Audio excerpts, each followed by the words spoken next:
तो बच्चों आज हम बात करेंगे किसके बारे में? क्षेत्रफल के बारे में। क्षेत्रफल यानी कि एरिया। बच्चों क्षेत्रफल क्या होता है?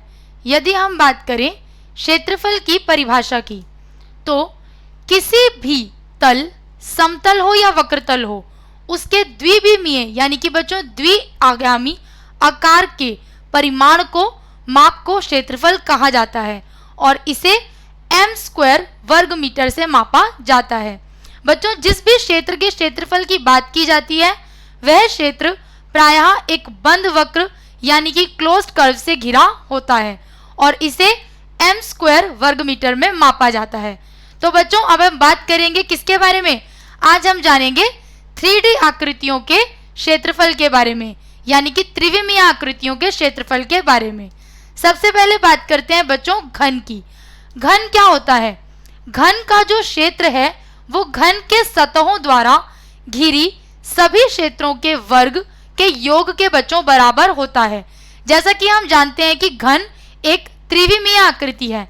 क्योंकि घन की 6 सतहें होती हैं, इसीलिए घन के कुल सतहों का क्षेत्र सतहों के वर्ग के योग के बराबर होगा। यानी कि बच्चों क्षेत्रफल कितना होता है? प्रत्येक सतह का क्षेत्रफल यानी कि a² plus a² plus a² plus a² plus a² plus a², अर्थात 6a² वर्ग इकाई। बच्चों यदि घन के विभिन्न क्षेत्रफलों की बात की जाए तो घन के विभिन्न क्षेत्रफल में पहला आता है घन का पार्श्व पृष्ठ क्षेत्रफल, जो किसके बराबर होता है? 4a² के बराबर होता है। वहीं बच्चों यदि घन के संपूर्ण क्षेत्रफल की बात की जाए तो घन का संपूर्ण पृष्ठ का क्षेत्रफल 6a² के बराबर होता है। आगे बच्चों इसे एक उदाहरण से समझते हैं। घन के क्षेत्रफल में उदाहरण है कि घन का संपूर्ण पृष्ठ क्षेत्रफल ज्ञात करो यदि इसके प्रत्येक किनारे की लंबाई 10 सेंटीमीटर है। तो बच्चों हमें दिया है घन का एक किनारा कितना? a बराबर 10 सेंटीमीटर। संपूर्ण पृष्ठ का क्षेत्रफल का सूत्र क्या है? 6a²। तो बच्चों 6 गुना 10 गुना 10 करने पर क्षेत्रफल हमें 600 वर्ग इकाई प्राप्त हो जाएगा। आगे बात करेंगे घनाभ के बारे में। जैसा कि इस आकृति में बच्चों आप देख रहे हो, घनाभ एक त्रिआयामी आयताकार आकृति है जो 6 आयताकार विमाओं यानी कि 6 आयताकार भुजाओं से घिरा होता है। घनाभ एक बॉक्स, ईंट आदि जैसे आकार में हो सकता है। एक घनाभ प्रत्येक फलक के एक आयत रूप में होता है। बच्चों घनाभ का प्रत्येक फलक एक आयत के रूप में होता है और इसके सभी कोण 90 डिग्री यानी कि 90 डिग्री के होते हैं। घनाभ के विपरीत फलक एक दूसरे के हमेशा बराबर होता है। जैसा कि आकृति में आप देख रहे हैं, फलक है एक लंबाई, एक चौड़ाई और एक ऊंचाई। आगे बच्चों बात करेंगे यदि घनाभ के क्षेत्रफल की, तो घनाभ का क्षेत्रफल बच्चों घनाभ का पार्श्व पृष्ठ क्षेत्रफल की बात करें तो यह बराबर होता है 2h_l प्लस b के, जहां पर घनाभ की लंबाई है l, चौड़ाई है b और ऊंचाई है h। आगे बात करेंगे घनाभ का संपूर्ण पृष्ठ का क्षेत्रफल। तो बच्चों क्या होता है? ये बराबर है 2 इंटू में lb plus bh plus hl, जहां पर पहले पृष्ठ का क्षेत्रफल है lb, दूसरे पृष्ठ का क्षेत्रफल है b इंटू h और तीसरे पृष्ठ का क्षेत्रफल है l इंटू h। आगे बच्चों हम बात करेंगे किसके बारे में? एक उदाहरण के बारे में। उदाहरण कहता है कि यदि किसी घनाभ की लंबाई व चौड़ाई 5 और 6 सेंटीमीटर है और ऊंचाई 1 सेंटीमीटर है तो इसका पार्श्व पृष्ठ क्षेत्रफल ज्ञात करना है।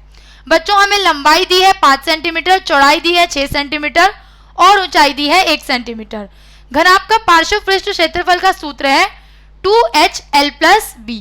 तो हम मान डाल देंगे 2 गुना में 1, 5 प्लस 6, कितना हो जाएगा? 2 गुना में 11, अर्थात पार्श्व पृष्ठ का क्षेत्रफल होगा 22 सेंटीमीटर वर्ग।